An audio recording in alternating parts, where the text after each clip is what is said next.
The gospel lesson today is the familiar story about sheep and the gatekeeper. Within our contemporary society, sheep and shepherding are foreign to our lives. Therefore, this story may not take on its full meaning for us. This being said, it's very interesting that every year there's a sheep and wool festival here in Howard County. To my surprise, it is a very popular event featuring sheep and everything to do with them, especially their wool and woolen products. Vendor after vendor exhibits and sells everything about sheep. Still, we know very little about this animal in our society compared to other people around the world and in ancient times. I will include myself in this category. Even though I grew up in the midst of my family farm, which always had several sheep. They were there to keep the growth down from a field which once cows grazed. But more important was the wool that they produced. My most vivid memory of these sheep was when my great uncle had them sheared every year. The sheep were not happy campers at that time. It is no wonder that we know little about this animal. Out of a worldwide population of 1.2 billion sheep, the United States is home to only 5 1/3 million and have been on the dramatic and steady decline since the end of World War II. You see, synthetic materials have taken over the wool industry. Sheep are generally considered to be somewhat dumb and defenseless. As far as being defenseless, they may be partially true, but don't let them butt you or be in the way of their powerful kick. As far as being dumb, that is not true.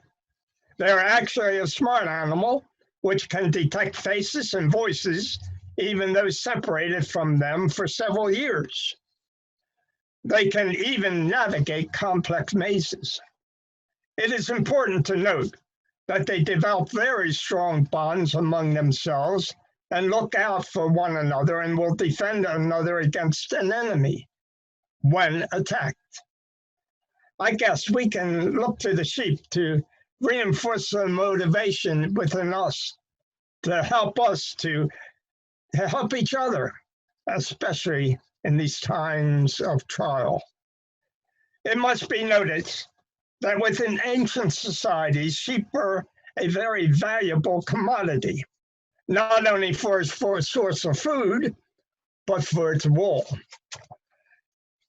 The shepherd, though low on the social and economic ladder, had the important job of keeping the owner's valuable sheep safe and alive. Since the darkness of night presented much danger to the sheep from predators and thieves, they were herded into pens or sheepfolds for the night.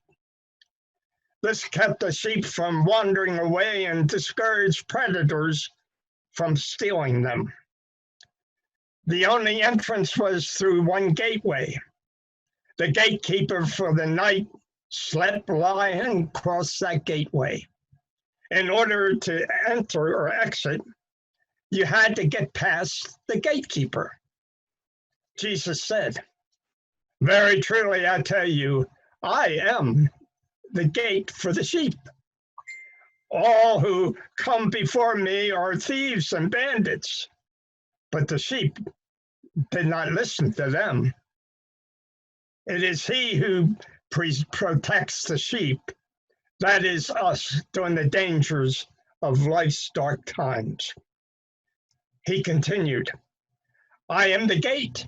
Whoever enters by me will be saved and will come in and go out and find pasture." Jesus is the gatekeeper for us, who not only protects us, but shows us the way out of the darkness into the light of each new day.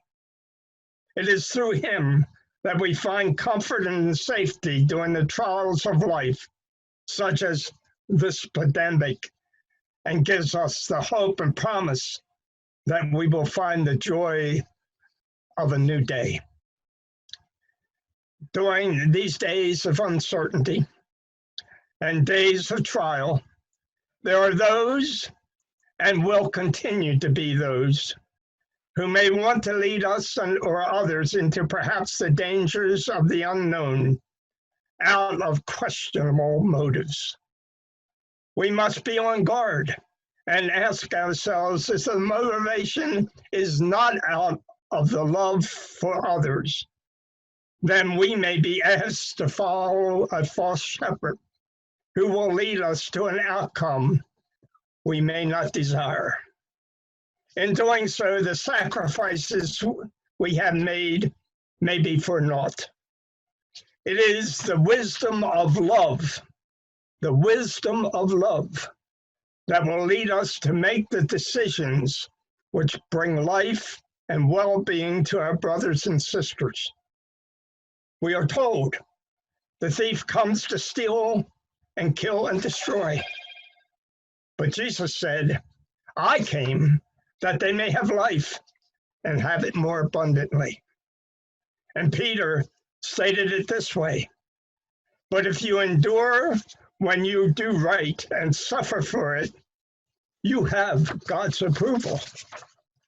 Today, the quandary is that people are not only suffering from the terrible, highly contagious virus, but also there are people suffering the real economic hardships. The result is that answers may become difficult to find. Answers just may work against one problem or the other. It almost seems to be a catch-22 situation that we are in.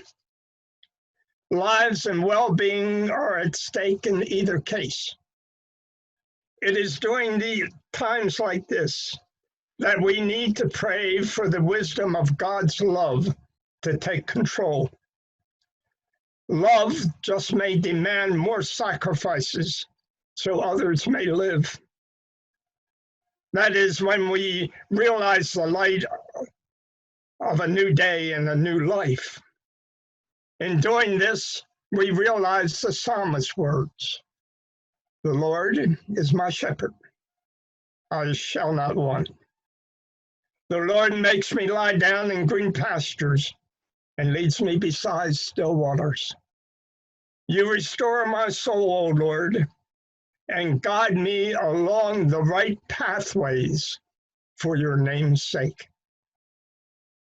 The wisdom of his love through the resurrected Jesus gives us this hope, for he said, I came that you may have life and have it abundantly.